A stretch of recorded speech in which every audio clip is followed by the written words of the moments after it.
One of the great things about archery is that it's a sport that you can do right in your own backyard, but you want to make sure that it's safe to do so before you start practicing. In this video, we're going to give you some general guidelines to help you with that process. One of the first things you want to do is make sure that it's actually legal to shoot a bow and arrow in your yard in whatever town, city, or county that you're living in. And you can find out that information by calling a nearby archery shop if you have one that's in your same town, or by calling your local police department's info line.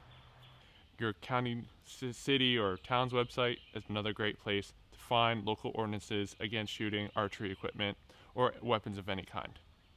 The next thing you want to do is, especially if your neighbors are close in, is to have a conversation with them, let them know what you're planning to do, have that upfront conversation with them to avoid any conflicts in the future.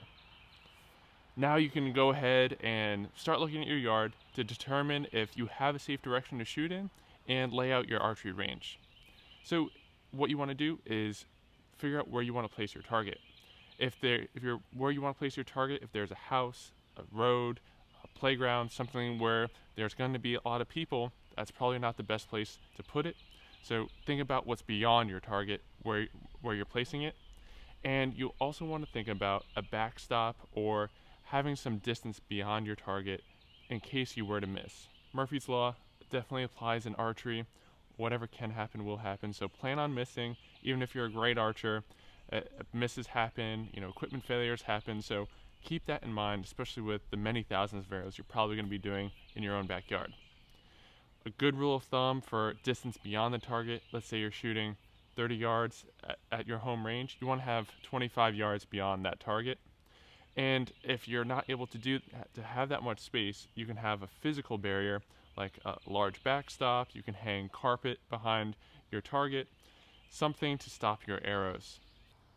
Another type of backstop is a natural one, where let's say you have a steep hill in your backyard and you can place a target at the bottom of that hill and use that hill as your backstop. That would be an excellent option as well. One more thing to consider is that not every archery range needs to have a really long distance. Even if you only can shoot 5 yards safely, that's a great option for setting up a blank bail, shooting up close, working on your form, keeping up your endurance in between practice sessions at your local archery range. In addition to having space beyond your target for an arrow to land, you also want to have a safe distance on either side of the target. Again, let's use that 30-yard range example. You'll want to have 15 yards on either side of that target, designated as safe space where there won't be any people or objects that you don't want to hit.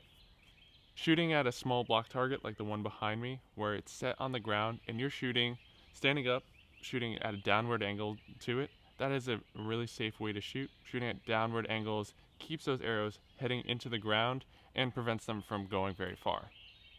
Another way to keep your arrows from leaving your yard is how you draw your bow. If you're drawing your bow up in the air like this, if you were to release that arrow accidentally, that arrow is going to go really far away, and that's called a sky draw. It's something you want to avoid not only in your backyard, but in all archery ranges. Once you have your backyard archery range all set up and ready to go, you'll want to use good range safety rules every time you go shoot. So that means if you have any pets, make sure that they're inside, not running loose, and everyone in your family knows that when you're outside shooting, they know where your shooting line is and they know to stay behind it. And then you can also use range commands if there's other people outside with you. Let them know when the range is clear and you're going to go pull your arrows and when you're about to start shooting.